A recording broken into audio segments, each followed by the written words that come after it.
Sud Radio Parlons Vrai chez Bourdin, 10h30, 12h30, Jean-Jacques Bourdin. Il est 10h30 jusqu'à 12h30, Parlons Vrai chez Bourdin. Vous êtes en direct, nous aussi. Vous êtes avec nous en direct et vous allez intervenir, j'en suis certain. Vous êtes très nombreux, je le dis tous les jours en ce moment, à appeler, continuez. 0826 300 300, bonjour. Bonjour à toutes et à tous. Merci vraiment d'être avec nous. Nous allons revenir évidemment sur les émeutes. Soirée de lundi très calme. Rien de particulier, quelques arrestations, mais très peu. Les réseaux sociaux ont joué un rôle essentiel dans ces émeutes, notamment Snapchat et Telegram, outils de la révolte. En réseau, les jeunes se sentent tout puissants. Que faire? Nous allons en parler.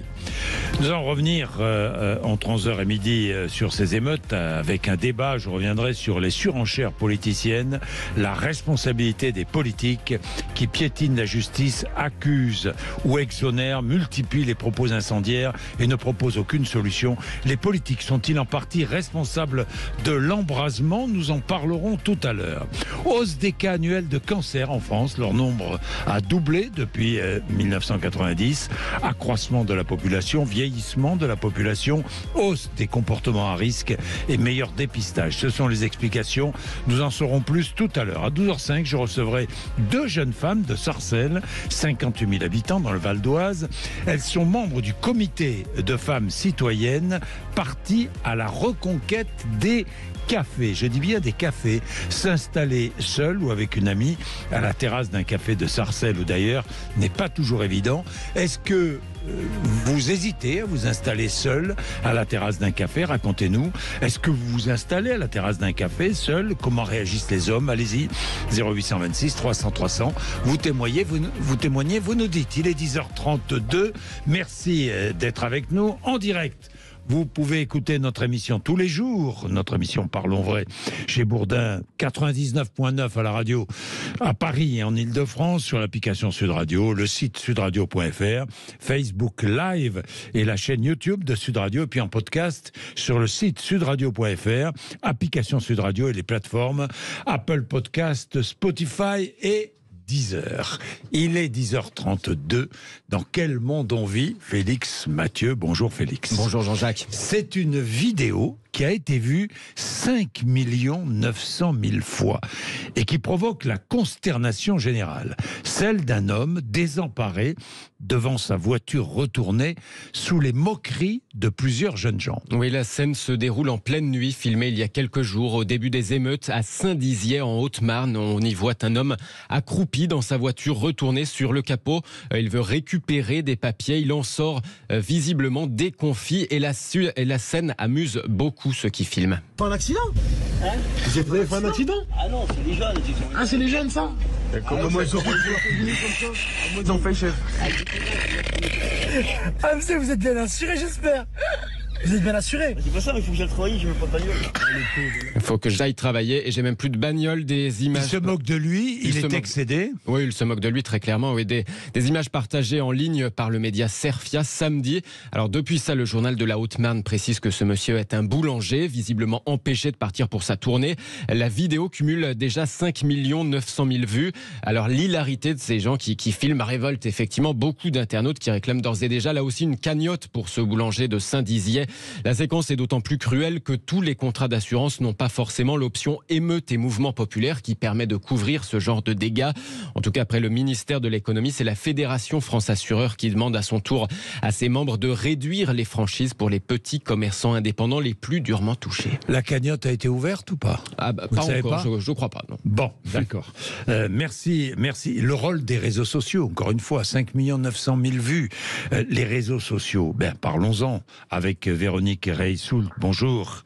Bonjour. Merci d'être avec nous. Vous êtes présidente du cabinet Backbone Consulting, maître de conférence à Sciences Po Paris et auteur de L'ultime pouvoir, la vérité sur l'impact des réseaux sociaux. On parle, évidemment, on a beaucoup parlé des réseaux sociaux à l'occasion de ces émeutes. Les deux principaux utilisés, Snapchat et Telegram, c'est cela ? Oui, en tout cas, par les dits émeutiers, c'est effectivement les deux réseaux sociaux, parce qu'on peut dire que Telegram est un réseau social.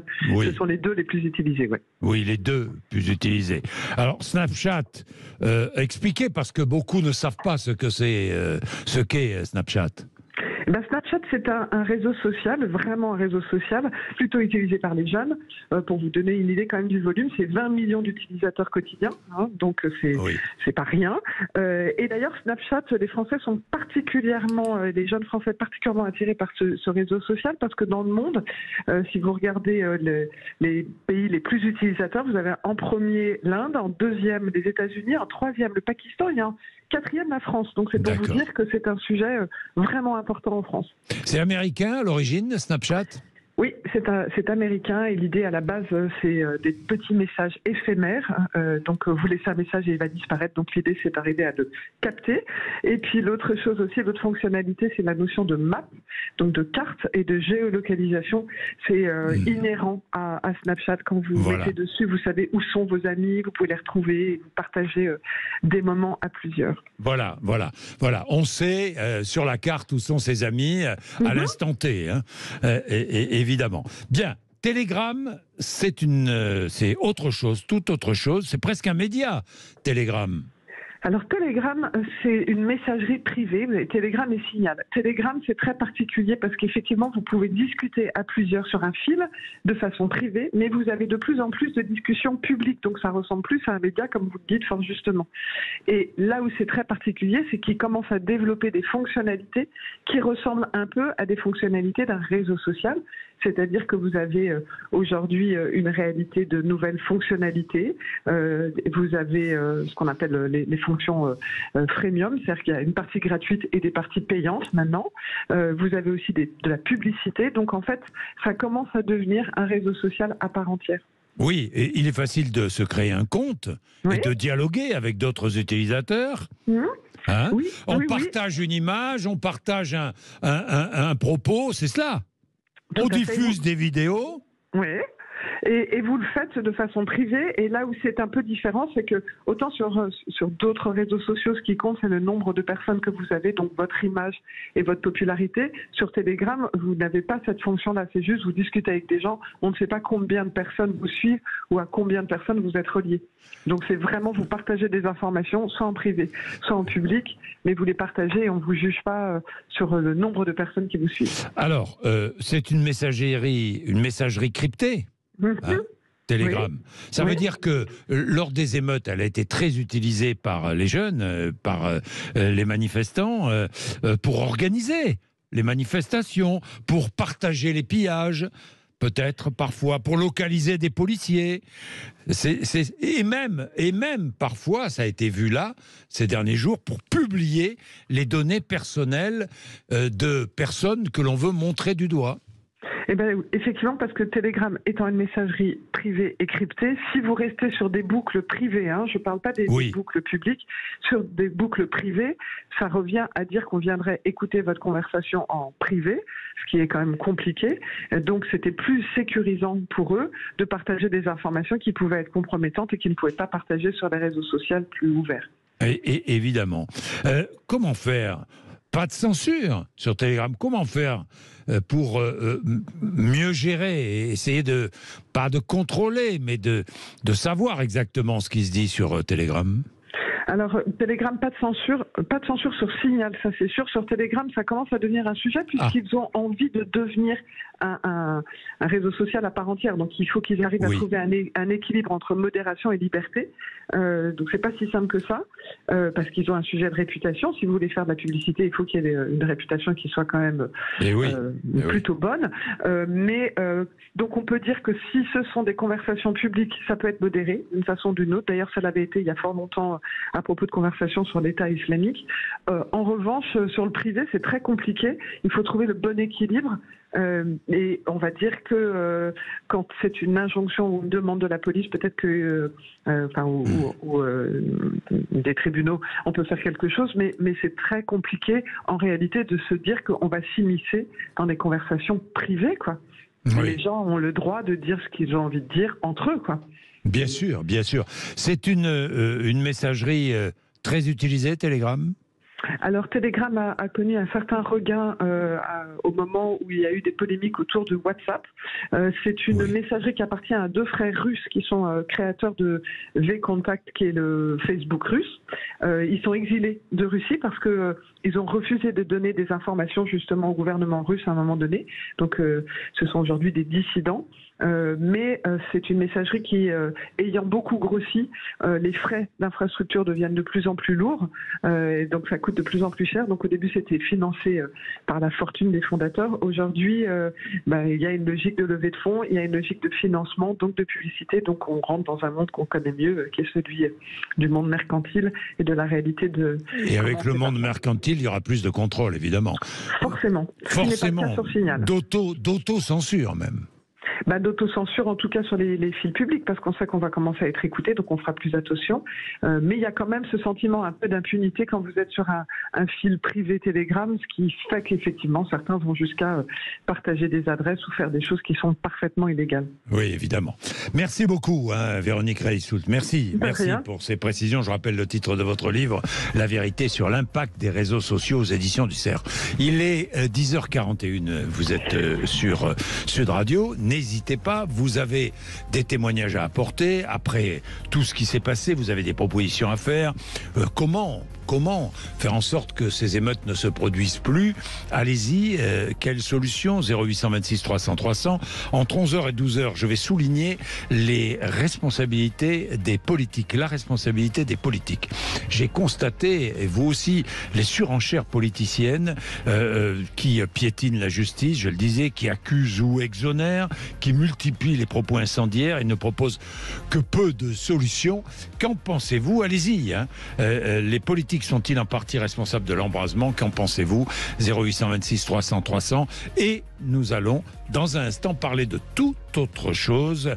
Nous allons parler du cancer, parce qu'il y a une forte hausse du nombre de cas de cancer en France. Mais attention, les chiffres sont comparés entre 1990 et 2018. Je dis bien 2018, ça s'arrête en 2018. Donc leur nombre a doublé entre 1990, le nombre de cancers, et 2018. Pourquoi? Bien, je vais avoir des explications. Nous allons avoir des explications dans un instant avec le président national de la Ligue contre le cancer, qui est l'invité de Sud Radio ce matin. Il est 10h42. Jean-Jacques Bourdin.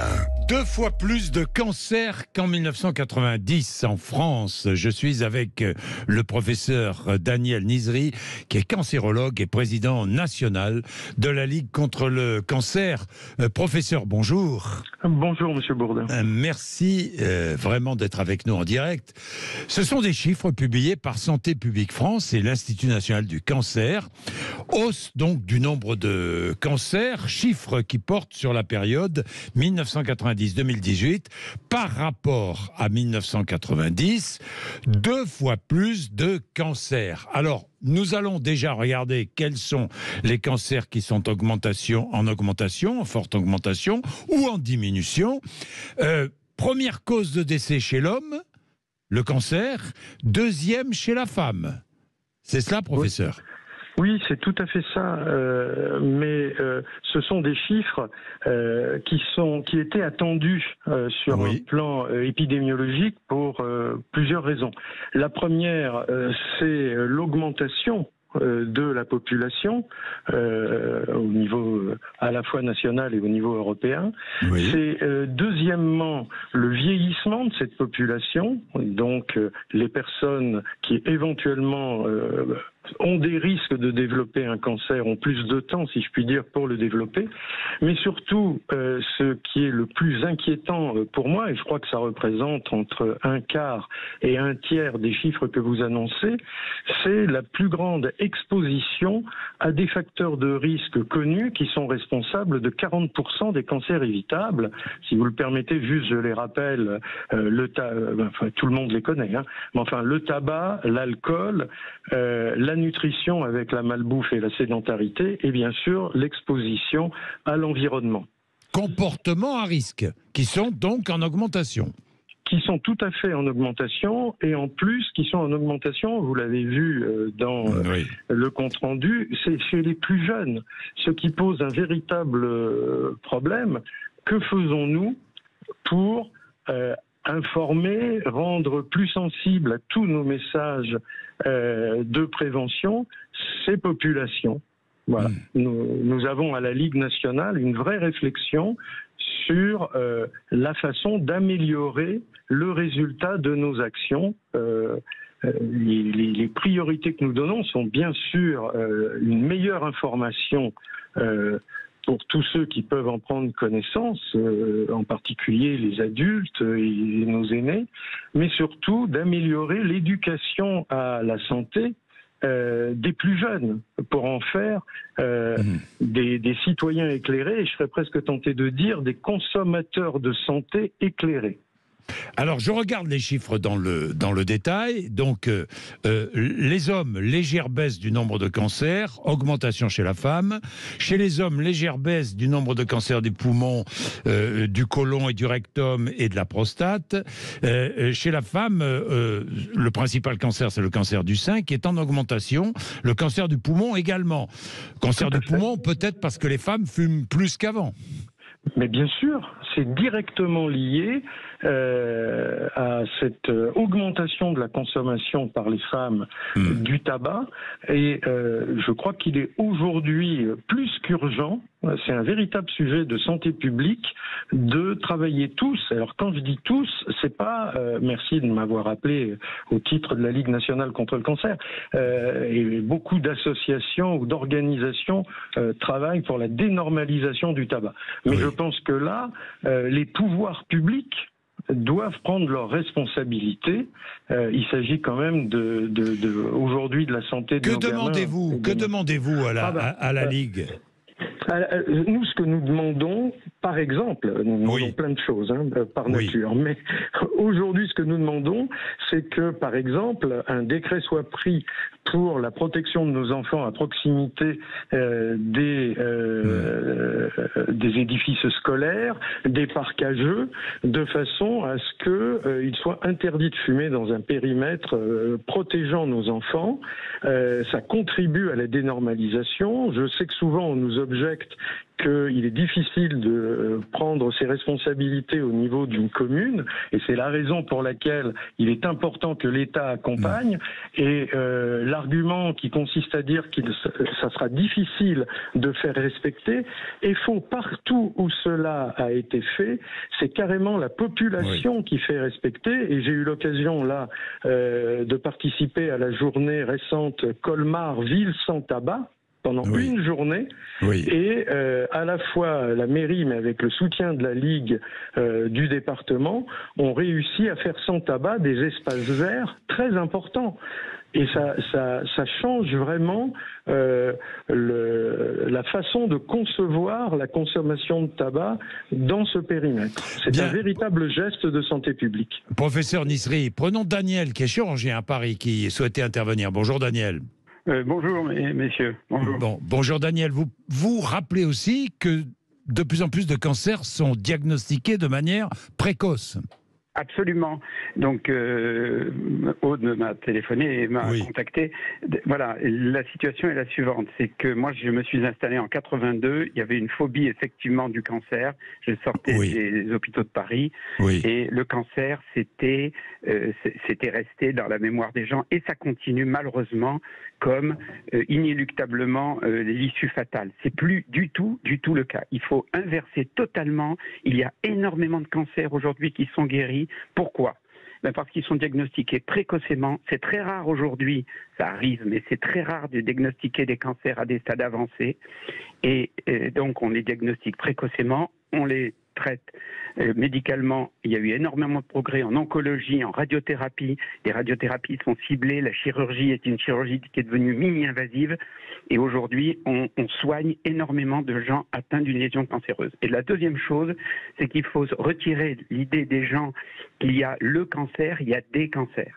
Un cancer du sein, un cancer du rein, un cancer de la prostate, cancer cutané. Il y a des cancers parce que chaque maladie est différente et il y a énormément de lésions qui sont localisées et on les guérit. Et les lésions avancées, comme je vous le disais, ne sont pas du tout aujourd'hui la situation la plus fréquente. Merci beaucoup Daniel pour cette intervention, professeur Nizri.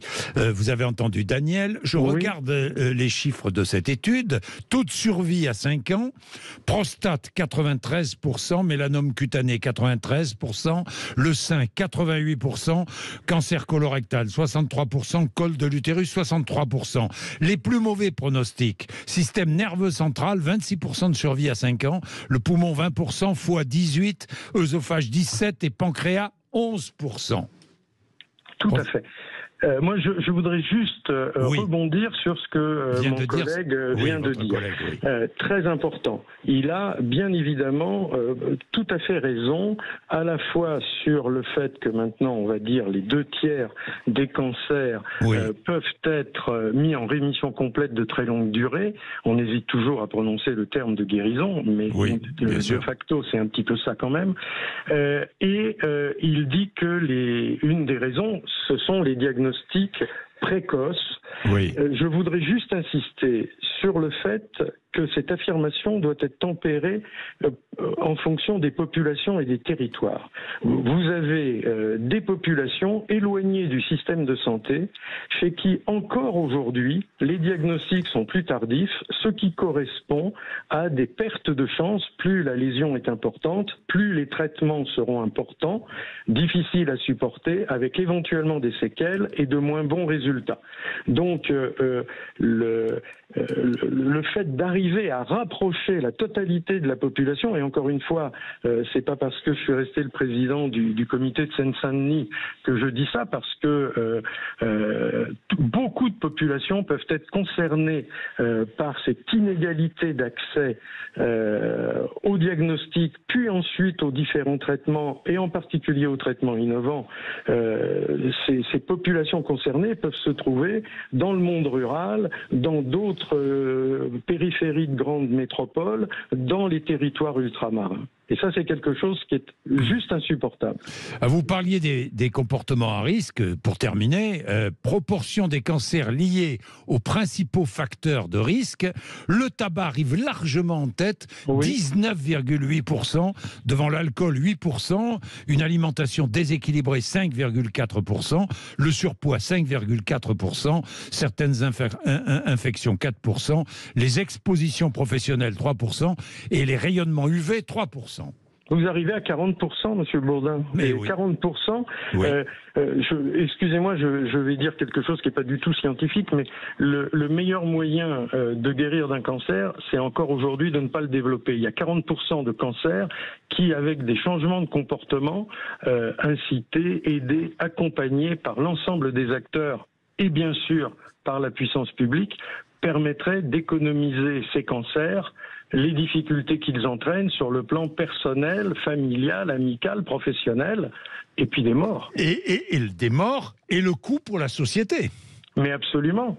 Mais il faudra bien qu'un jour, en plus d'afficher sur le fronton de notre ministère de la Santé et de la Prévention, il faudra qu'un jour il y ait une véritable réorientation du système de santé et du système d'éducation de façon plus globale. Je me permets de rappeler que seuls 30 à 40% des déterminants de santé entrent dans le périmètre du ministère chargé de la santé.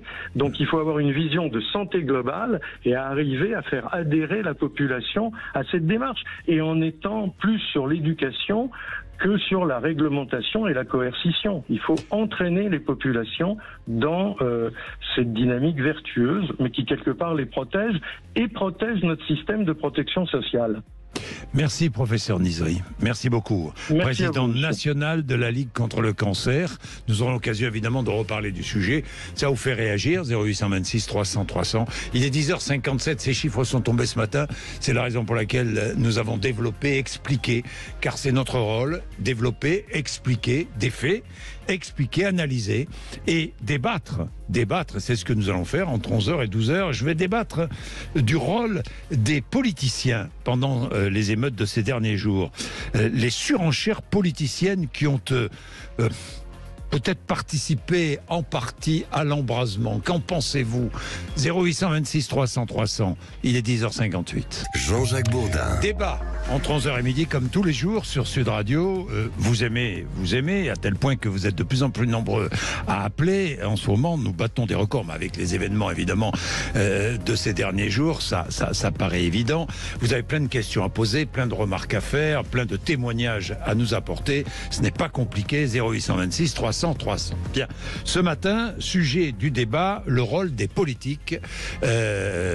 Sont-ils en partie, je dis bien en partie évidemment, responsables de l'embrasement de certains quartiers? Oui, non. Est-ce que certains politiques, de quelque bord que ce soit, jettent de l'huile sur le feu? Est-ce que ces surenchères politiciennes, participent je sais pas moi, à l'embrasement? Est-ce que certains politiques piétinent la justice, accusent ou exonère un peu vite, multiplie les propos incendiaires et ne propose que peu de solutions? Allez-y, vous réagissez. 0826 300 300. Il ne s'agit pas de mettre en accusation, il s'agit de poser des questions. Encore une fois, c'est ce que nous aimons. Pour parler de cela, nous avons deux responsables politiques. Pierre-Frédéric Billet, qui est maire Les Républicains de Dreux, en Eure-et-Loire. Bonjour. Bonjour Jean-Jacques. Merci d'être avec nous. Et Adrien Clouet, qui est député LFI de Haute-Garonne. Bonjour. Bonjour. Merci à tous les deux d'être venus. Pierre-Frédéric Billet, le président de la République reçoit 200 maires et élus à l'Élysée. Vous n'y êtes pas? Écoutez, j'irai courir juste après votre émission parce que je tenais à être présent avec vous. C'est un vrai sujet, un grand sujet. Et je serai un peu en retard, mais le président m'excusera. Je dirais que c'était pour Jean-Jacques Bourdin, donc il m'excusera. Oui, il me connaît, mais c'est bien parce que c'est pas pour moi, c'est pour celles et ceux qui écoutent. Bien entendu. C'est un vrai sujet. Et c'est un vrai sujet. C'est un vrai sujet, et nous allons voir. Et je vous pose la question, est-ce que les politiques, quels qu'ils soient, sont en partie responsables de l'embrasement? Qu'en pensez-vous? Alors oui et non. Oui et non. Alors, sur le long terme, si on regarde objectivement les choses, depuis 2003, Jean-Louis Borloo a lancé l'agence de rénovation urbaine qui a été un grand succès. L'ANRU, le fameux ANRU qui, pendant 16 ans, sur le premier programme, a généré près de 50 milliards de travaux dans les quartiers, c'est-à-dire la rénovation, on rase, on reconstruit. Il y a des beaux résultats, mais l'accompagnement social n'est pas toujours au bon niveau. C'est-à-dire qu'on fait du bâti, on fait du dur, mais des fois l'accompagnement social n'est pas au bon niveau, ou des fois on s'est trompé aussi de programme. Donc l'ANRU 1, ce qu'on appelait l'ANRU 1, maintenant le NPNRU qui est l'ANRU 2, la deuxième phase, jusqu'en 2030, l'État remet à peu près 40 milliards d'euros sur la table, donc c'est quand même des grosses sommes, pour parfaire l'opération et faire des quartiers qui n'ont pas encore été réalisés. Alors ça, c'est le point positif. Il y a un accompagnement de la politique de la ville, ça c'est vrai aussi. Et en même temps... Donc là, les politiques ont joué leur rôle. Et sur le long terme. Les responsables politiques. Et sur le long terme, 20 ans aujourd'hui. Et donc ça, c'est bien. Ça veut dire que beaucoup d'argent... beaucoup d'argent ont été envoyés vers les quartiers. Exactement. On peut dire qu'à l'horizon 2030... Même si les services publics ont souvent disparu de certains quartiers. Alors... Oui et non, parce que... On a envoyé de l'argent, très bien, ça personne ne le conteste, mais parallèlement, les services publics, parfois, ont quitté ces quartiers. Alors, parfois oui, mais l'ANRU, l'agence, a demandé dans son règlement intérieur, pour être un peu technique, l'obligation de remettre des services publics dans les quartiers. Je vais donner un exemple chez moi à Dreux. On a une opération, la deuxième opération qui est une opération Dreux-Vernouillet de 160 millions d'euros. Et l'État, dans le programme, on l'avait fait, nous dit, il me faut des services publics, des transports, du commerce, de l'activité économique et un désenclavement du quartier pour le rattacher à la ville. Et ça, maintenant, l'État est très très précis là-dessus. Donc, on peut dire les politiques... C'est une politique à moyen terme, ça. C'est déjà une politique où on dédensifie, il y a moins d'habitants, on a des logements de bonne qualité, avec des réglementations thermiques qui sont nouvelles, et on remet du service public. C'est pas idéal, mais c'est quand même, ça va dans le bon sens. Adrien Clouet, je me tourne vers vous. Est-ce que les politiques sont en partie responsables de l'embrasement? Politique au sens large, de tous bords. De l'embrasement, non. Parce que personne ne le souhaite. Donc à partir du moment où personne ne le souhaite, personne n'en est comptable personnellement. En revanche, la question qu'il faut poser, c'est pourquoi ce type d'embrasement peut avoir lieu. Et il me semble qu'on doit se demander dans quelles circonstances, qu'est-ce qui a mené notre pays à voir un gamin se faire exécuter à 17 ans. Qu'est-ce qui fait qu'on est le seul pays d'Europe où il y a autant de morts pour des refus d'obtempérer. Un exemple simple, c'est 1 par mois qui meurt en France depuis 1 an et demi, quand c'est 1 tous les 10 ans en Allemagne. Oui, mais Adrien Chloé, lorsque vous employez le mot exécuter, est-ce que vous ne précédez pas la justice? Comprenez ce que je veux dire? Attendez, je ne défends pas le geste du policier. Non, la justice dira, le policier pour l'instant est en prison, il a été mis en examen, l'enquête se poursuit, d'ailleurs, me semble-t-il, elle se poursuit dans de bonnes conditions. Et sérieusement, oui, tout à fait. Sérieusement. C'est bien pour ça que j'emploie un terme qui n'est pas juridique. Exécuter, c'est pas un terme juridique. Le terme juridique, c'est assassinat, c'est homicide, etc. Et moi, ça a un peu de sens aussi, c'est-à-dire que l'effet, c'est quoi? C'est qu'il y a un jeune homme de décédant qui est décédé, il y a une vidéo et c'est dramatique. C'est pas juste, il est décédé, il n'est pas tombé du toit. Mais je ne dis pas non plus un terme juridique, vous avez vu, je me mets au diapason. Et il y a une enquête en cours. Il a été tué. Il a été tué. C'est ça, il a été tué par une arme à feu utilisée par un dans fonctionnaire de quelles police. circonstances? La justice dira dans quelles circonstances. Après, il faut que chacun puisse s'expliquer. Le policier va devoir s'expliquer dans un contexte judiciaire. Voilà. Oui, mais il faut faire attention à pas juste individualiser en disant le policier doit s'expliquer. Il faut se demander pourquoi ce type de fait se produit en France plus souvent qu'ailleurs. Et s'il se produit plus souvent qu'ailleurs, c'est, me semble-t-il, qu'on a un problème à la fois dans le droit et les habilitations faites aux gardiens de la paix d'user du feu. Je pense qu'ils ont le droit de manière excessive d'en faire l'usage. Ils peuvent trop tirer. Il y a un problème de doctrine dans leur déploiement. Bon. Alors, et tout ça, c'est politique. Alors, Adrien Chloé, doctrine, donc vous remettez en cause notamment, vous n'êtes pas le seul, la loi du 28 février 2017. On est bien d'accord. Tout à fait. Que dit cette loi? Les agents de la police nationale peuvent faire usage de leurs armes de manière strictement proportionnée lorsqu'ils ne peuvent immobiliser autrement que par l'usage des armes des véhicules dont les conducteurs n'obtempèrent pas à l'ordre d'arrêt et dont les occupants sont susceptibles de perpétrer dans leur fuite des atteintes à leur vie ou à leur intégrité physique ou à celle d'autrui. Voilà ce que dit la loi. Oui. Bon, c'est cette loi que vous contestez. Tout à fait. Mais pardon, lorsque je parle de responsabilité des politiques, nous sommes allés voir. Cette loi a été votée au Parlement. Est-ce que vous savez combien de députés étaient présents lorsque cette loi a été votée? Première lecture. Non, mais parce que la responsabilité des politiques, elle est peut-être là aussi. Première lecture, 40 votants. 40 votants sur 577. Seconde lecture, 21 votants sur 577. Oui. Ça veut dire quoi? Ça veut dire que les politiques se désintéressent de ces questions. Aujourd'hui, vous contestez, vous protestez, mais par exemple, quelqu'un qui vous soutient, Olivier Faure, du Parti Socialiste, il l'a voté, cette loi. Oui. Mais vous il l'a voté aujourd'hui. Aujourd'hui, il la montre du doigt. Non, mais attendez, soyons quand même clairs. En janvier 2017, il y avait 0 député insoumis. Non, mais je parle pas. Non, mais c'est important de le dire. Pas personnellement. Ah oui. J'accuse. De toute façon, moi à l'époque, j'étais pas élu du tout. J'accuse pas, je souligne. Oui. La responsabilité de la classe politique. 17 voix pour, 4 voix contre. Mais je pense que beaucoup n'ont pas saisi à l'époque l'ampleur de ce qui se jouait. Mais c'est le rôle. Voilà. C'est votre rôle de saisir l'ampleur. Ah bah c'est ce que je suis en train de faire là, je suis avec vous en train d'en parler, je suis bien en train de saisir l'ampleur, on en parle aujourd'hui. On va pas me faire le reproche en janvier 2017 comme n'étant pas élu de ne pas siéger, ni aux membres de mon groupe qui n'étaient pas élus. On en parle parce qu'il y a eu des émeutes. Ah mais vous avez raison. Ah oui, et qu'il y a eu la mort d'un. Alors, la mort de Naël. Non, vous aurez remarqué qu'on a fait campagne, nous, 2017 et 2022, en demandant déjà l'abrogation de cette disposition qu'on avait critiquée. Donc, ça fait 6 ans qu'on demande que cette disposition disparaisse du droit, parce qu'elle nous semble dangereuse et que la réalité nous montre qu'il y a des gens qui en meurent tous les mois. Alors, on peut individualiser, comme vous disiez tout à l'heure, le cas présent. Simplement, le métier de policier et de gendarme, c'est un métier extrêmement compliqué. Je rappelle qu'il y a eu 700 policiers et gendarmes blessés durant ces 5 jours. Tout à fait. Il faut le souligner, 45 000, je ne sais pas si les gens se rendent compte, 45 000 effectifs sur le terrain, c'est historique et ça demande des annulations de congés, des impacts sur la vie de famille et des gens qui s'engagent vraiment pour essayer de remettre de l'ordre dans notre pays. Alors après, sur cette loi de 2017, moi non plus, je n'étais pas parlementaire, encore moins aujourd'hui, mais simplement 28 000 refus d'obtempérer, c'est aussi une réalité de notre pays. Comment fait-on? Moi, on peut faire des propositions parce que effectivement, utiliser une arme à feu, c'est toujours le cas le plus extrême qui doit être utilisé parce que c'est souvent un drame. Simplement, on peut aussi. J'écoutais Monsieur Cazeneuve hier sur une chaîne concurrente et qui expliquait qu'il avait mis en place toute une série de choses pour essayer de mettre des caméras, etc. Et il faut le systématiser. Il était Premier ministre à l'époque. Il était Premier ministre et il avait mis en place des caméras piétons, etc. Les syndicats étaient très résistants à l'époque, et puis finalement on trouve que c'est plutôt positif, il faut le systématiser.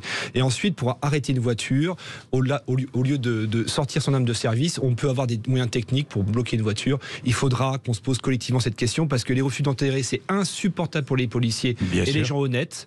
Et sortir une arme... c'est dangereux. C'est dangereux. Et c'est très dangereux, parce qu'on peut écraser des gens. Les gens roulent vite en centre-ville. Donc c'est pas une question gentil-méchant, c'est une question de sécurité publique et de responsabilité. Il y a des moyens techniques, il faudra qu'on puisse les poser. Mais vous aurez remarqué que c'est pas la caméra piéton qui a permis d'avoir l'information. Non, mais c'est important. Il ne portait pas. Vous avez raison. Mais ça doit être systématique. Imaginez que ces deux policiers portaient une caméra piéton, on en saurait peut-être un peu plus sur les circonstances. Ah, mais c'est on aurait le son, ça serait très bien, effectivement. Mais on rappellera tout de même que le syndicat d'extrême droite de la police font un raffut pas possible dès lors qu'on discute du fait de pouvoir filmer ou de pouvoir avoir des images récoltées sur l'intervention policière. Les syndicats d'extrême droite sont pas majoritaires, et puis il y a plein de syndicats dans la vie, on pourrait parler de plein de choses, mais en tout cas, je pense qu'il faut être en responsabilité là-dessus, il ne faut pas faire de polémique, il y a un drame, je pense que tout le monde l'a ressenti, mais il faut avancer. Bien. 11h15, petite pause et à tout de suite. Modalité sur intermarché.com. Produits dangereux, respectez les précautions d'emploi. Sud Radio Parlons Vrai chez Bourdin, 10h30, 12h30, Jean-Jacques Bourdin. Bien, il est 11h18. Alors, la responsabilité des politiques dans les émeutes qui viennent de nous concerner, bon, ça s'est calmé, mais peut-être que ça pourrait reprendre, malheureusement. Pierre-Frédéric Billet, qui est maire Les Républicains de Dreux, est avec nous, et Adrien Clouet, qui est député LFI de Haute-Garonne. D'abord, oui, comment ça se passe à Dreux? Est-ce que vous sentez qu'il y a malheureusement une possibilité de reprise des... Vous savez, on n'a pas de la révolte. On n'a pas de boule de cristal, simplement. Non, mais c'est sûr. Mais simplement vous sentez bien votre population. Écoutez, ça fait 3 nuits que c'est extrêmement calme. Il y avait des forces de l'ordre, un dispositif un peu allégé. On reprend la vie à peu près normalement. Il y a eu de gros dégâts à Dreux. Il y a eu des voitures de brûlées, effectivement, les 2 premiers jours. Il y a eu un supermarché dans un quartier qui s'appelle Les Battes.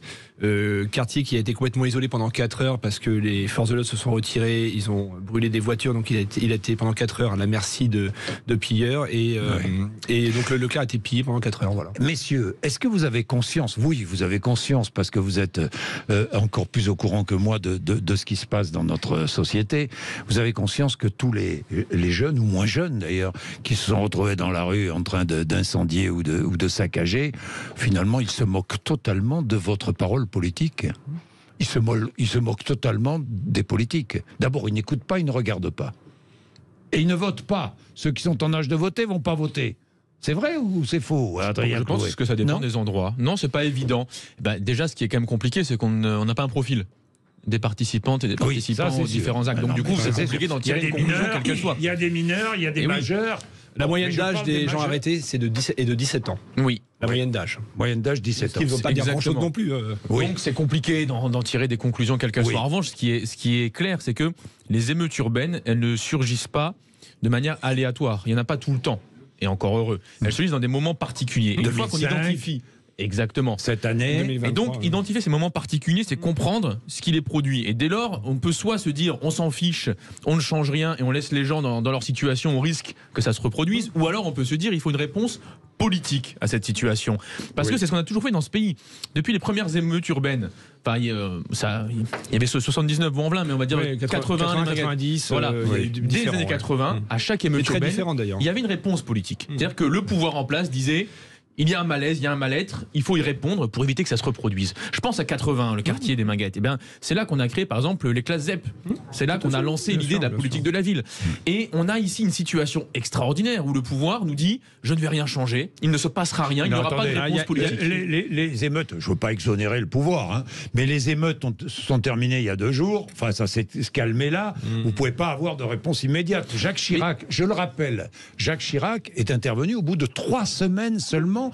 Il a mis 3 semaines avant de réagir après les émeutes de 2005. Oui, mais 2005 était le tournant. C'est la première fois, avec Nicolas Sarkozy au ministère de l'Intérieur, c'est la première fois en 2005, et c'est la ligne qui est maintenue jusqu'à aujourd'hui, et je le déplore, c'est la première fois qu'on dit il y aura une réponse uniquement sur le volet sécuritaire pour maintenir la sûreté des personnes, et éviter les dégradations. C'est pas le discours de Jacques Chirac. En 2005, c'est pas ça. Et Jean-Luc Mélenchon l'a brandi, le discours de Jacques Chirac. En 2005, les 15 premiers jours, c'est ça.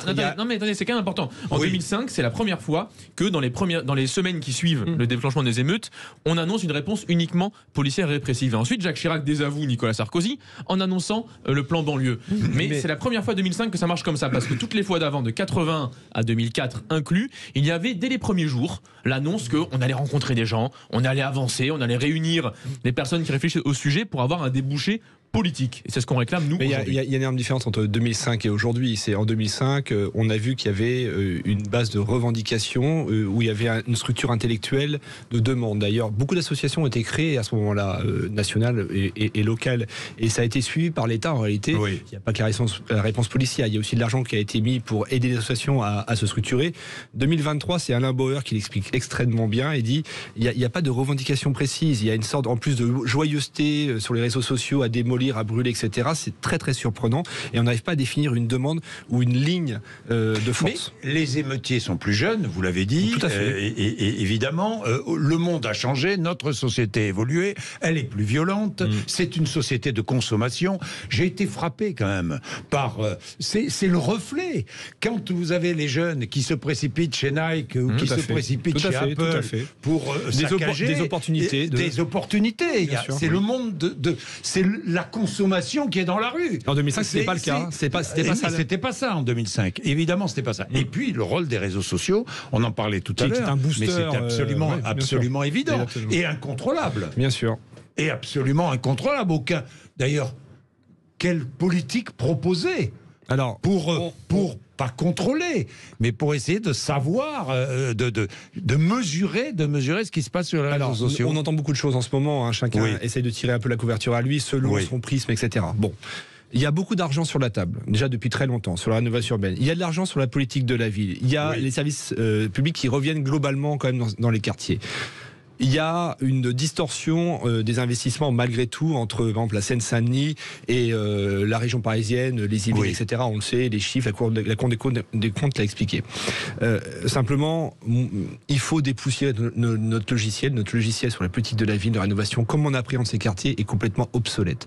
L'État, je vois bien la discussion que j'ai avec l'État, avec les ministères, c'est complètement obsolète. Ils ont des poncifs dans la tête, ils ne connaissent pas la réalité de terrain. Il faudra de toute manière mettre ça sur la table, pas forcément avec plus d'argent, mais mieux utiliser et faire confiance aux acteurs locaux. Bien. Nous allons prendre Olivier, un de nos auditeurs, qui est à Beaucaire, dans le Gard. Bonjour Olivier. Bonjour Jean-Jacques. Bonjour. Allez Olivier. J'étais dans ma voiture, je me suis arrêté parce que j'ai entendu des trucs qui me conviennent pas. Alors allez-y, qu'est-ce que vous avez envie de dire? Alors, j'ai trois choses. On a critiqué, on a dit que les Allemands, il y avait beaucoup moins de tirs, en réalité. Sur les refus d'obtempérer, oui. Voilà, mais l'allemand est beaucoup plus discipliné que le français. Il y a beaucoup moins de refus d'obtempérer en Allemagne qu'en France. Je suis pas certain qu'il y en ait moins, Olivier. Il faudra regarder les chiffres. Il n'y en a pas moins, mais bon. Je suis pas certain qu'il y en ait moins, mais bon. Après, moi, je me suis fait braquer par la police. Oui. J'ai eu 2 mitraillettes braquées sur moi. J'avais rien fait. Oui. J'étais comme ça. Le seul tort que j'avais la même voiture qu'un... Oui. Oui. Donc ils cherchaient un délinquant et ils ont cru que c'était vous. Quoi. Oui. Ils ont cru que c'était moi, oui. Ils m'ont arrêté. Ça fait une drôle d'impression générale, ouais. J'étais mal à l'aise, vraiment. J'imagine. Et après ils se sont rendus compte, mais ils n'ont pas été aimables aussi. Oui. Je peux vous le dire. Bon, ils étaient en colère et un de leurs copains venait de se faire écraser. Oui. Ça, on comprend la colère aussi, Olivier. Mais je comprends parce qu'on parle de Naël. Il y a quand même eu 23 policiers morts en service depuis le début de l'année. On n'en parle pas. Policiers et gendarmes. Hein. Oui, mais on n'en parle pas. Là, le policier qui s'est fait traîner sur 30 mètres à Grenoble il y a quelques jours, par un scooter, on n'en parle pas. Si, on en a parlé ici. Oui. Pas beaucoup. Hein. Moi, j'en ai parlé ici. À Naël, on n'en parle pas beaucoup. Hein. Mais Naël, on en a beaucoup parlé sur le coup, mais on en a beaucoup parlé ensuite parce que ça a provoqué ce que ça a provoqué. Hein. Oui, non, mais c'est que mais enfin, vous savez, là, les jeunes, ils sont à l'affût de la moindre occasion pour aller piller et casser. Alors ça, vous soulevez un problème.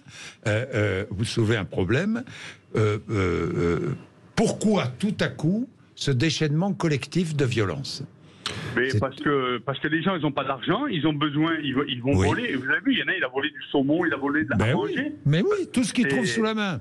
Tout ce qu'il trouve, tout ce qui peut se négocier, se revendre. C'est parce qu'il y a un problème de pouvoir d'achat. Oui, mais Olivier, dites-vous bien que dans les jeunes qui ont volé, il n'y a pas que des jeunes qui venaient des quartiers difficiles, il y a aussi des jeunes qui bossaient, des jeunes qui venaient de quartiers beaucoup moins difficiles et qui ont profité de l'opportunité. Oui, mais que va faire la justice avec les jeunes qui ont été arrêtés? Alors la justice, il y a déjà des comparutions immédiates nombreuses, Olivier, et les peines sont assez sévères. C'est pas à la hauteur, c'est pas la peine. Moi, c'est pas la peine. Vous savez, j'ai fréquenté des jeunes qui travaillent avec moi. Mon patron prenait beaucoup de cas sociaux. Quand le jeune il vous dit c'est mieux en prison que chez moi, c'est pas une punition, quoi. Oui. C'est pas une punition. Il y a des jeunes qui pensent, vous avez raison, qui pensent que la prison c'est bien, quoi. Et puis qu'on est bien en prison. Dès qu'il a été en prison, par rapport à ses copains, il monte en grade. Ouais, tu comprends, il est en prison, lui, alors respect. Non, ça c'est pas faux. Je peux pas le supporter. Mais par contre, si on le faisait payer, alors je vais être méchant dans ce que je dis, je prends Marseille par exemple, il y a je sais pas combien de millions de dégâts, on a arrêté une quantité de gens, et ben on leur dit voilà la facture, on la divise par le nombre et c'est pour vous, et on vous enlève tout. Vous savez, j'ai mon beau-frère qui était CPE dans un lycée de 1200 élèves. Oui. Et il m'a dit si tu laisses s'envenimer les choses, tu es mort. Parce que de deux qui se battent, ça finit par 200 qui se battent. Alors il m'a dit, c'est simple, je le prends, je l'exclus du lycée, je fais une chose interdite. Quand il est foutu dehors, j'appelle la caisse d'allocation familiale, je fais un courrier et je dis qu'il est plus scolarisé. Automatiquement, il n'y a plus d'allocation familiale. Et il me dit, je te garantis... Enfin, déscolariser un enfant, Olivier, ça conduit à un adolescent. Cet enfant, vous le mettez où? Dans la rue? Et Olivier, ça dure pas. Non, ça dure pas. Je vous explique justement parce que 3 semaines après, les parents reviennent parce qu'ils touchent plus les allocations familiales et ils demandent à ce qu'ils soient réintégrés. Par contre, il se tient carreau. Il me dit, il se tient carreau. Quand les parents sont là et quand les parents ne sont pas de familles décomposées et ne sont pas perdus devant leur ado et n'ont plus aucune réponse à apporter à leur fils ou à leur fille. Sociale, malheureusement. Oui. C'est très compliqué, Olivier. Il n'allait pas à l'école, Naël. Il était scolarisé, mais il n'y était pas à l'école. Donc les parents touchaient des allocations. Non, pas les parents, il est fils unique. Il était fils unique. Bien, Olivier, merci. C'est pas pareil, il était fils unique. Famille décomposée, là encore. Famille décomposée, oui. Alors, il y a quand même quelques chiffres intéressants. Il faut savoir que 26% des gens qui vivent dans les quartiers dits sensibles ont un sentiment d'insécurité. C'est 10% au niveau national. C'est-à-dire que on a besoin de sécurité et de présence policière dans les quartiers dits sensibles, comme partout en France, mais de manière tout à fait différente. Moi, j'étais pas sur la ligne de Sarkozy à l'époque. Les îlotiers, c'est très bien. La police de proximité, c'est très bien. Il faut la remettre à un bon niveau. Ça, c'est la première chose. La seconde chose, c'est que les allocations familiales qu'on pourrait suspendre en cas de toute manière, c'est une mauvaise idée. Parce qu'on ne pousse pas sur la tête de quelqu'un qui est en train de couler. Ça ne sert à rien. On peut avoir un accompagnement. C'est intéressant d'avoir cet avis d'un maire, les Républicains. Tout à fait. Parce que c'est une proposition des Républicains. Oui, simplement, c'est que moi, je suis un maire de terrain. Je connais la vie des gens. Et qu'on peut affirmer des valeurs, être très fort sur les valeurs, mais il faut changer le logiciel parce qu'on est complètement à côté de la plaque. Alors là, ça m'intéresse beaucoup ce que vous dites, et je fais une petite parenthèse. Les maires, plus que jamais, qui sont en première ligne. On a vu ce qui s'est passé à Les Roses ou ailleurs, d'ailleurs. Les maires en première ligne, écoutons les maires plus souvent, qui sont des élus de terrain, qui sont au courant de ce qui se passe dans les communes. Exactement. Oui, qu'est-ce que vous vouliez dire, Adrien Chloé? Mais j'entendais dans l'intervention de l'auditeur avant, quand même un fil rouge, on n'est pas d'accord sur plein de choses, mais un fil rouge, c'est que la condition du calme, dans un endroit quel qu'il soit, en quartier populaire, mais comme ailleurs, c'est le sentiment de justice. Et qu'en fait, le sentiment d'injustice est un déclencheur de plein de comportements que tout le monde réprouve localement, et parfois y compris ceux qui s'y adonnent, qui le regrettent le lendemain. Et qu'est-ce qu'on fait dans cette situation? Moi, il me semble qu'il faut agir à la fois sur la confiance dans les institutions. Et ça, la confiance, ça veut dire mettre en place une institution indépendante sur les violences policières à la place de l'IGPN. Ça veut dire avoir une commission vérité qui fait le point sur les décès qui s'ensuivent, qui sont liés à la suspicion. Vous jetez la suspicion sur l'IGPN. Disons clairement les choses. Mais vous ne croyez pas à l'impartialité de l'IGPN. Je ne crois à aucun corps constitué qui se contrôle lui-même. Oui. Jamais, dans aucune profession, dans aucune corporation. Et pas plus et pas moins la police qu'un autre métier. Et d'ailleurs, on remarquera bien que partout en Europe, c'est la norme. Mais la politique se contrôle elle-même, non? Non, il y a des électeurs. Oui. Et puis la haute autorité, non? Oui, il y a des électeurs, donc c'est important. Non, alors là-dessus, je me permets de rien. Oui. Alors attendez. Il est déjà 11h32. Je suis un peu en retard. Ne vous inquiétez pas, on va reprendre ce débat tout de suite. Jean-Jacques Bourdin. Bien. Nous allons parler de responsabilité. Nous allons revenir à notre sujet. Pendant la pub, je parlais à nos deux intervenants et je leur disais, quand même, il y a des politiques, des responsables politiques qui ont mis un peu d'huile, qui ont mis de l'huile sur le feu. Alors à gauche, Adrien Clouet, Jean-Luc Mélenchon. Lorsque Jean-Luc Mélenchon refuse d'appeler au calme. Et lorsqu'il dit « j'appelle à la justice », ça veut dire quoi? Ça veut dire qu'il jette la suspicion sur le travail de la justice qui est en cours. Mais bien sûr que non. Mais bien sûr que non. La justice, c'est pas une institution. La justice, elle est sociale dans le pays. C'est un ensemble de politiques. Après, on peut faire deux choses différentes. Soit on s'agite sur la chaise en sautant comme un cabri, en disant calmez-vous, calmez-vous, calmez-vous. Non, mais c'est une première hypothèse. Pourquoi pas? On peut faire ça. Mais dans ce cas-là, vous pouvez pas nous dire en même temps les gens vous écoutent pas. Parce que si vous considérez qu'ils nous écoutent pas, ça sert à rien qu'on les appelle au calme. Deuxièmement, en revanche, on peut aussi se dire que le calme, c'est quelque chose qui se construit et pas qui se décrète. La justice. Vous savez pourquoi? Moi, je sais, j'ai un programme politique. Vous savez pourquoi Jean-Luc Mélenchon le fait? Pour des raisons purement politiciennes, pour être entendu dans les quartiers et pour, lors des prochaines élections, obtenir plus de votes dans ces quartiers. Bah, écoutez, ne soyez...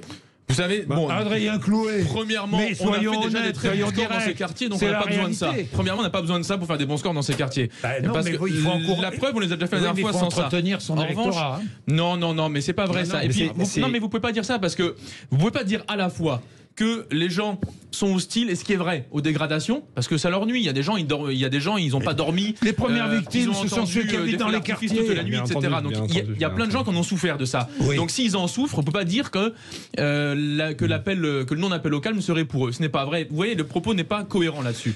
Donc dire qu'on veut la justice, c'est dire qu'on veut les conditions du retour au calme. Le calme, c'est pas quelque chose qui se décrète. Oui. C'est pas en le proclamant que ça revient. En revanche, c'est juste un appel d'ailleurs. C'est en disant aux personnes qui résident que nous, notre lutte politique, elle est sur l'égalité. Elle est sur le rétablissement du confiance dans les institutions, elle est sur le contrôle démocratique de la police. C'est en disant ça qu'on rétablit les conditions du calme. Mais alors au lieu, si vous aviez dit appel au calme, mais en même temps, appel au calme, mais en même temps, nous demandons à revoir le fonctionnement de l'IGPN, à le rendre plus indépendant, nous demandons dans le cadre un changement de la loi, l'abrogation de la loi, parallèlement à ça, alors, pardonnez-moi, mais ça aurait été peut-être entendu différemment.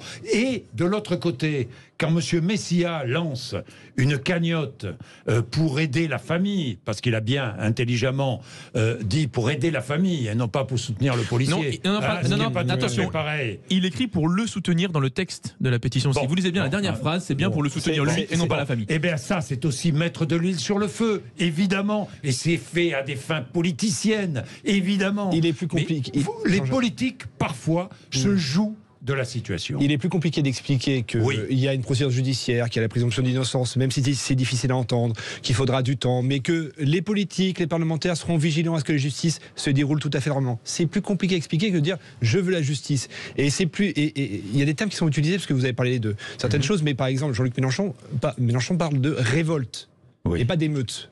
Vous voyez, la dialectique est importante, c'est-à-dire que révolte, il y a un côté un peu noble à la chose. C'est le réveil du peuple. Mais enfin, Alma Dufour, votre collègue, a même dit les violences urbaines sont légitimes pour obtenir une révision des règles de la légitime défense. Attendez, les violences urbaines sont légitimes ou pas? Est-ce qu'elles sont légitimes? Je vous pose la question. Visiblement, de la part du gouvernement, oui, puisque c'est que sous ces conditions-là qu'ils ont lâché 10 milliards aux Gilets jaunes. Oui, mais c'est important. Oui, mais elles sont légitimes de comprendre. Les violences sont légitimes. Alors les violences, non, mais personne n'a jamais soutenu de violence. Une violence, c'est clair, c'est un acte commis sur une personne. Donc les violences ne le sont pas. Les violences, je lis son texte. Elle est députée, LFI. Tout à fait. Je l'ai reçue, elle est très sympathique, je l'aime beaucoup. Mais là, elle a écrit les violences urbaines sont légitimes. Oui, parce qu'elle décrit la situation dans ce pays où on en est réduit. C'est-à-dire que quand même, il faut bien comprendre que depuis 8 mois, vous avez des manifestations pacifiques dans tous les sens, sur la question écologique, sur la question des retraites. Il n'y a rien eu de lâché par le pouvoir face à ça. Les seuls qui ont obtenu la moindre chose, depuis maintenant quelques années, c'est les Gilets jaunes, et au terme, d'ailleurs, de dégradation sur la voie publique. Donc c'est quand même clairement comme ça que ça se passe, et on le déplore, mais c'est comme ça que ça se passe dans ce pays malheureusement depuis quelques années. Oui, c'est le seul moment où le pouvoir lâche quoi que ce soit. Pardonnez-moi de vous dire que c'est pas qu'en France, c'est dans le monde partout, c'est pareil. Non, ce n'est pas vrai. Il y a beaucoup de pays démocratiques, les manifestations sont entendues, conduisent à des compromis politiques, conduisent à des concessions. On parle souvent de l'Allemagne, mais en réalité, même l'Espagne. C'est une vision de la politique que moi je partage pas là-dessus, c'est-à-dire que une espèce de lutte où on obtient des choses. En réalité, c'est plus compliqué que ça. Vous votez le budget avec vos collègues, alors vous êtes dans l'opposition. Non. Enfin, on n'a pas le droit de le voter. Vous ne votez pas. On n'a pas le droit de le voter. Mais en général, vous ne votez pas. Vous le votez en général. Il n'y a pas eu de vote. Vous ne votez pas. C'est le principe de base, d'accord. Le 49.3, c'est mais vous avez raison de souligner que le principe démocratique de base n'existe plus en 5e République. Moi, je suis un républicain, donc effectivement. Simplement, l'État a aussi un regard attentif à l'argent qu'on y met. Attendez, je ne dis pas que l'État n'est pas responsable aussi. Non, mais la rénovation urbaine, ils ont mis de l'argent à un moment donné où ils sentaient qu'il y en avait besoin il y a déjà 2-3 ans. Même si dans le même temps, le gouvernement Macron a modifié les modalités financières des offices HLM, qui a posé beaucoup de problèmes, qui est aussi annexé sur le livret A. Vous savez que le livret A a augmenté, donc ça coûte plus cher aux offices HLM, donc on fait moins de travaux dans les bâtiments, dans les logements sociaux. Il y a de plus en plus d'argent sur les livrets A. C'est paradoxal. C'est une folie. Pour financer des logements sociaux, et on construit moins de logements sociaux. Et la réforme de RLS, etc. Ça impacte à Dreux. On a un office HLM, 5400 logements. Le livret A, le RLS, tout réunifié, c'est plus d'1 million d'euros qu'on a perdu par an. 1,5 million à vitesse de croisière. 1,5 million, je ne sais pas si vous imaginez, mais c'est des centaines de chaudières individuelles chez les gens, par exemple. Ou des fenêtres, ou des milliers de fenêtres, voilà. Bien. Encore Jean-Luc Mélenchon, je vous dis, puisque vous êtes son représentant ici, lorsqu'il dit « Les riches, les puissants se sont ensauvagés car ils ne veulent plus vivre avec les autres ». Ça veut dire quoi ? Ça veut dire que dans ce pays, lorsque vous vivez en quartier populaire, on met 6 000 € par an sur la table pour vos services publics. Quand vous vivez dans une zone bourgeoise ou privilégiée, c'est 6 500 €.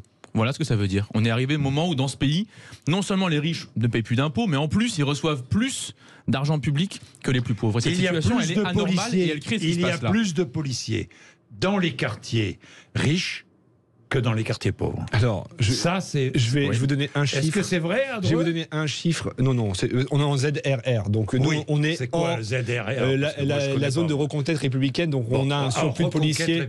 Alors c'était les ZEP avant. Peu importe, on change de logo, c'est comment ça marche.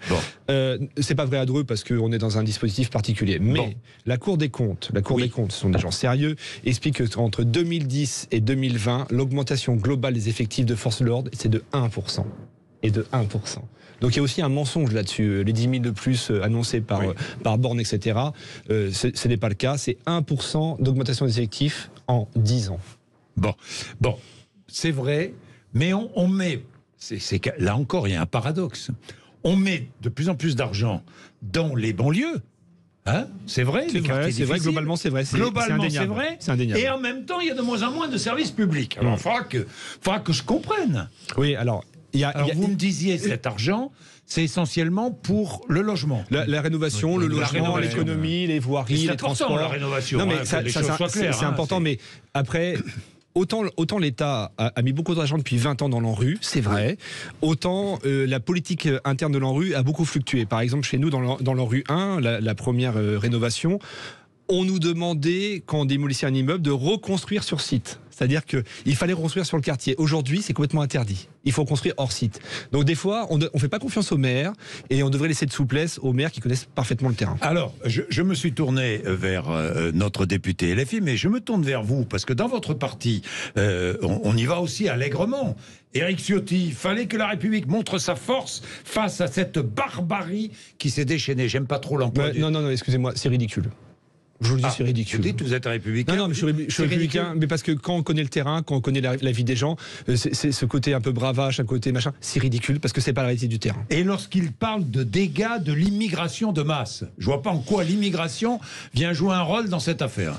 Enfin, ce sont des Français. On parle de gens qui sont français, qui sont de la 3e, 4e génération. Oui. Si vous avez des visions.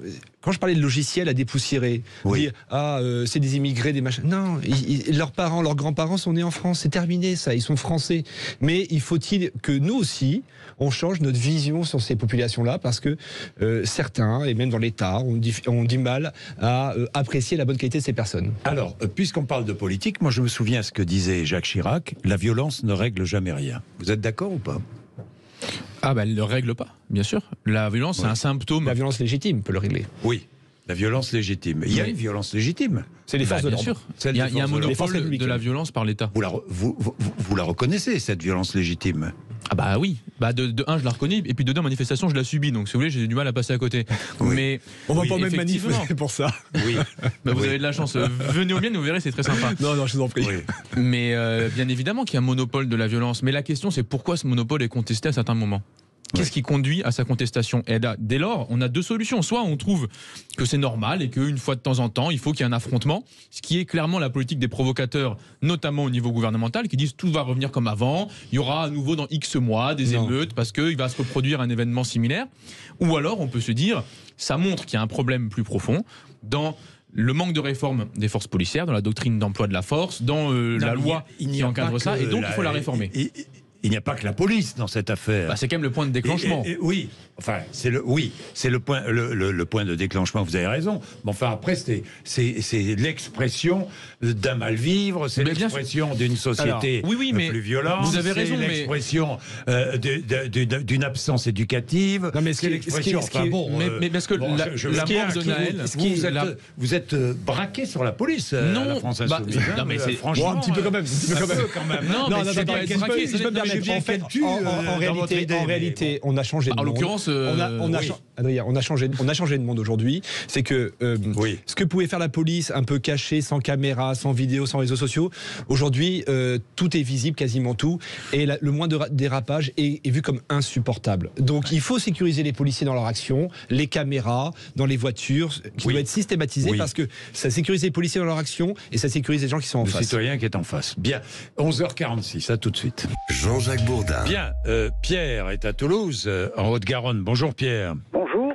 Bonjour, allez-y Pierre. Que pensez-vous ? Est-ce que les politiques, quel que soit le bord politique d'ailleurs, est-ce que les politiques sont responsables ? Absolument pas. Je crois que, en fait, on donne beaucoup trop d'importance à M. Mélenchon, que je considère comme, quelque part, n'ayant aucune incidence sur les jeunes. Les jeunes ont des codes. Et aujourd'hui, le code, c'est on touche un flic, si plutôt un flic touche à un des leurs, automatiquement, ils agissent et en profitent pour faire quelque part leurs courses en démolissant les magasins.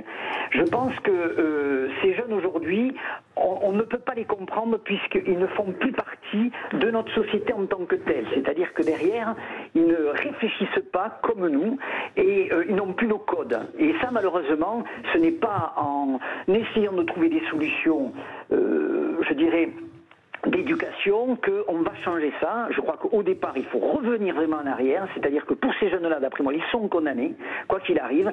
Et par contre, la question que l'on doit se poser, c'est, on parle toujours de ces femmes seules, en disant, voilà, ces jeunes sont seuls parce que ce sont des mères isolées.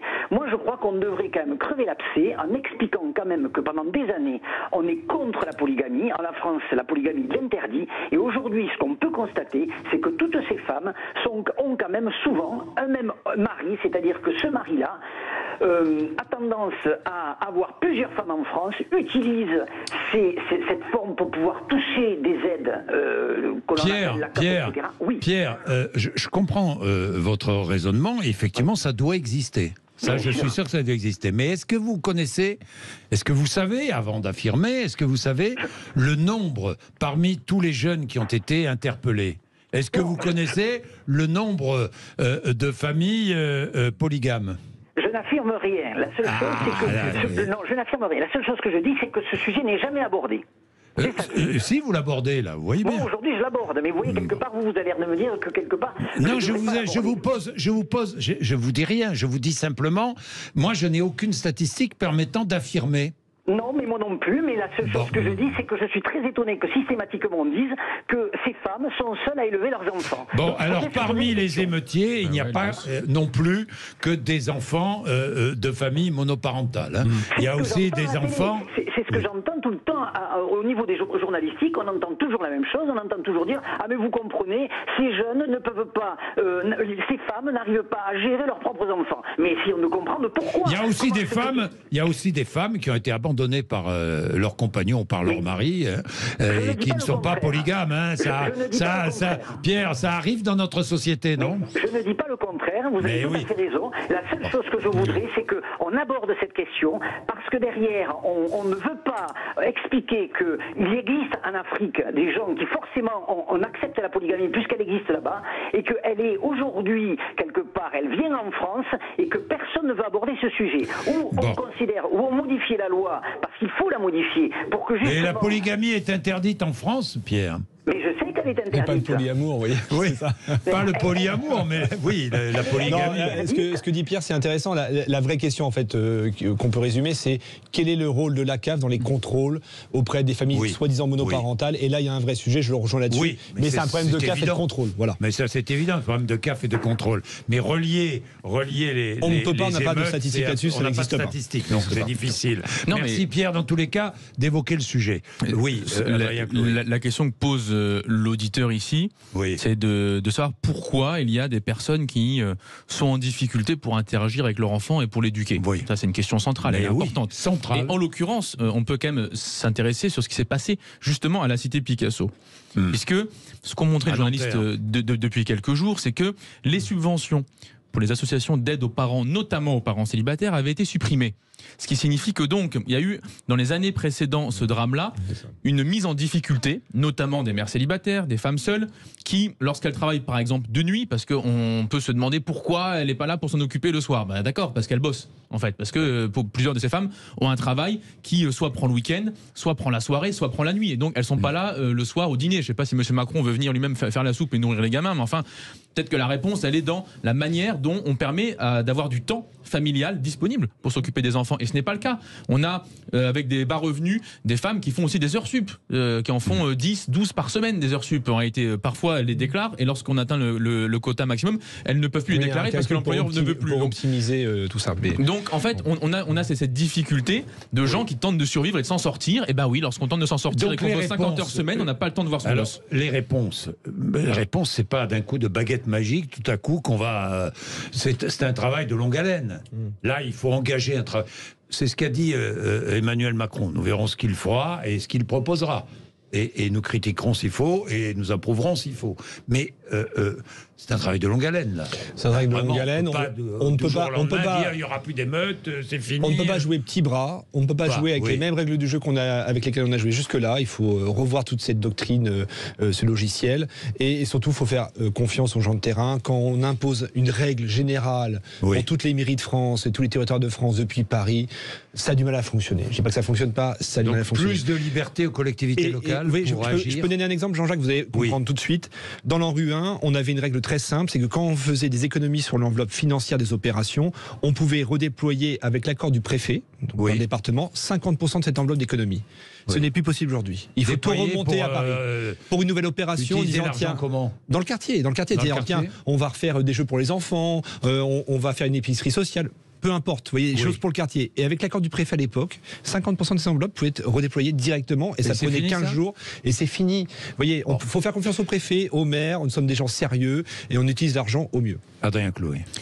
Moi, ce qui m'a peut-être le plus choqué dans l'ensemble des événements, c'est l'absence de tout ministre ou de tout élu de la majorité à la marche pour Naël. Parce qu'en fait, je pense que dès le début des événements, on avait la capacité de dire on entend, on a bien vu ce qui s'est passé, on trouve ça d'ailleurs inexcusable, inacceptable, et il fallait le montrer.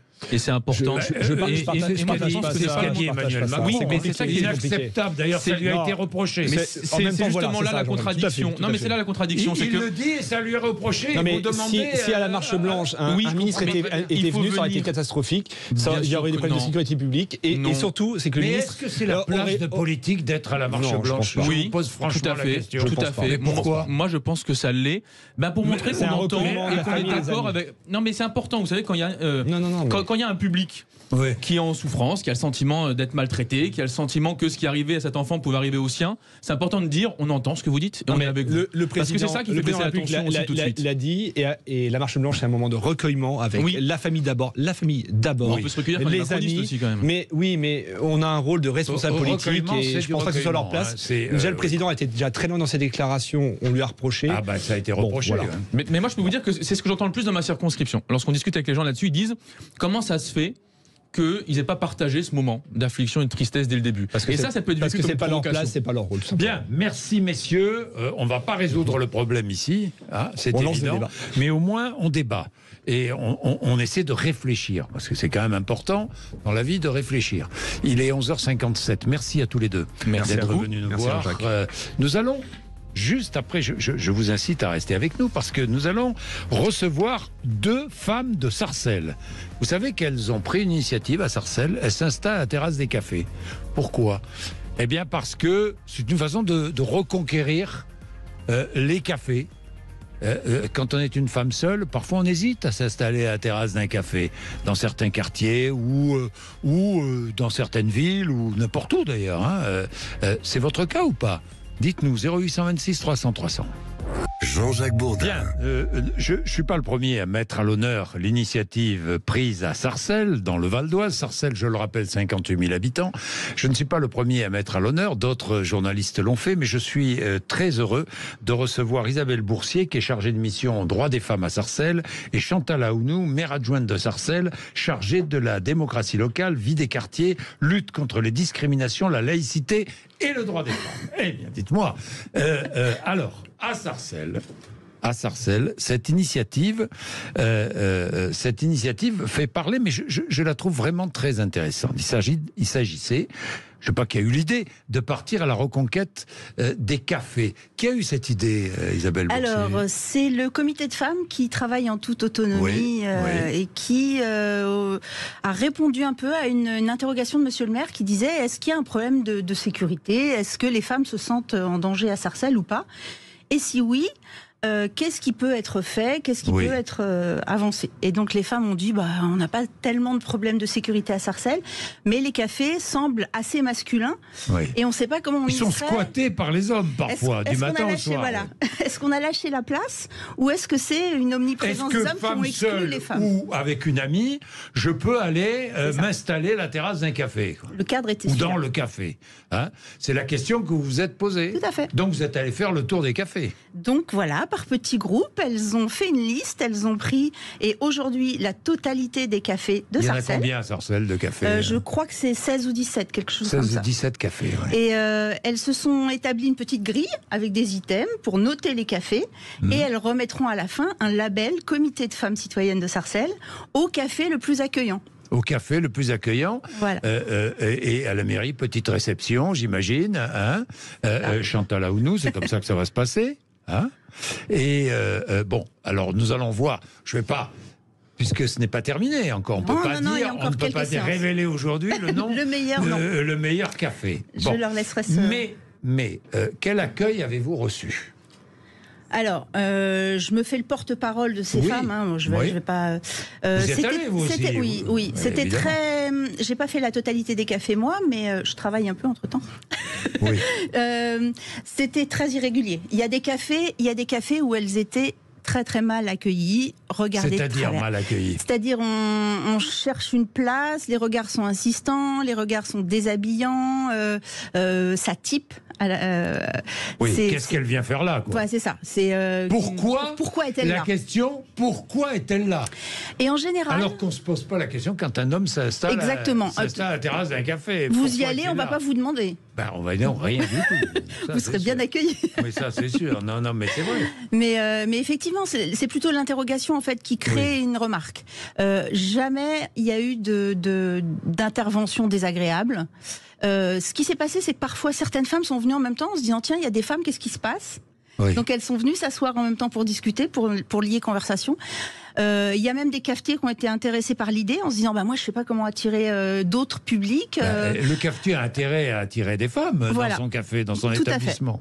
Et en fait on s'est aperçu que souvent c'est le principe du PMU, vous savez, les jeux, le tabac, etc., qui brasse une population plus masculine. Il y a des hommes qui squattent le café du matin au soir. Complètement.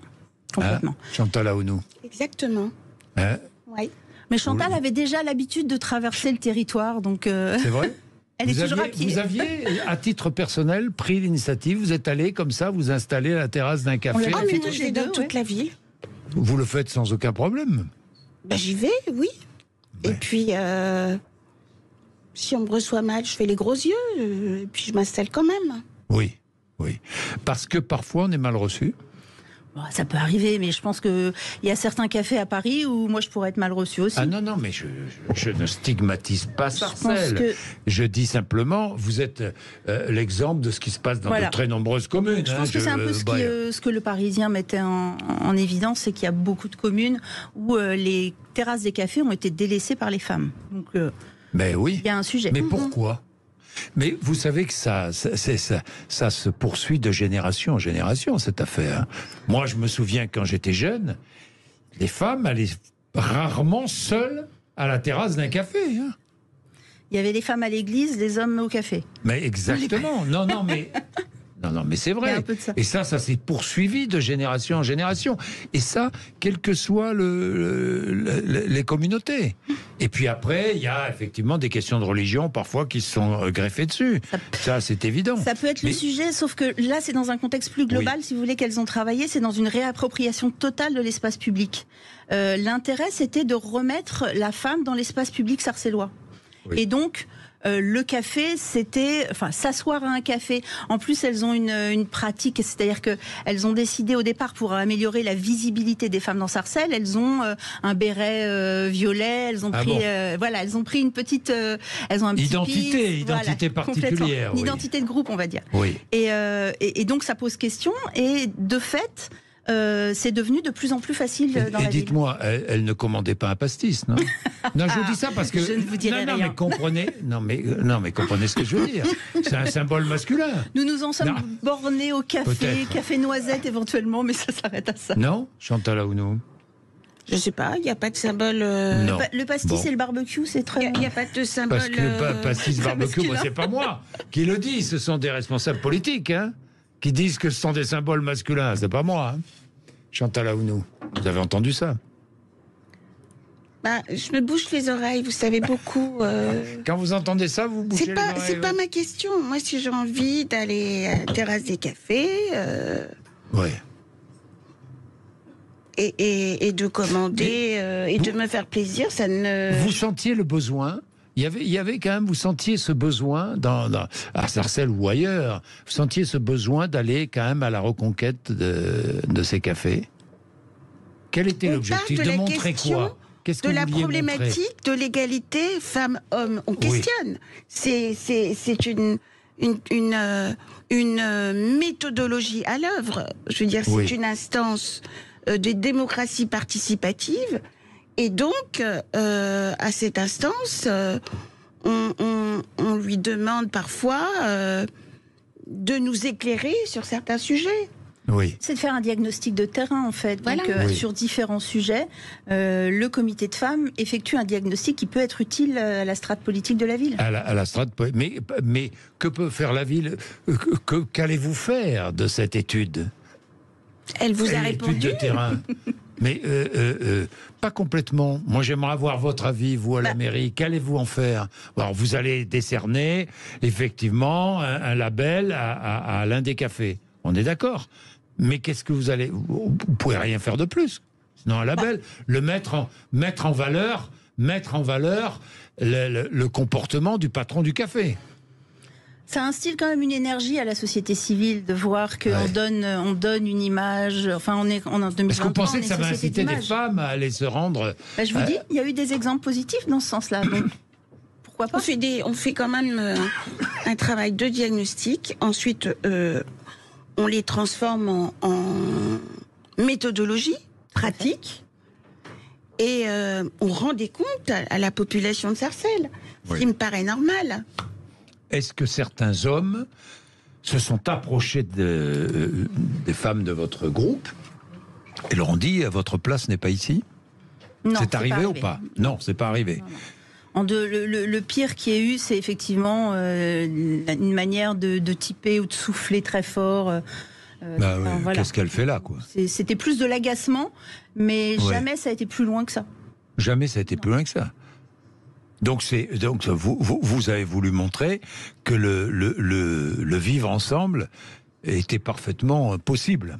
Mais il est possible le vivre ensemble. Il est possible. Mais il faut que personne ne laisse le terrain à l'autre. C'est l'histoire d'égalité femmes-hommes, c'est autant une histoire d'hommes que de femmes. Il faut que chacun fasse son chemin. Mais dans l'espace public, la femme n'a pas toute sa place aujourd'hui ? Pas complètement.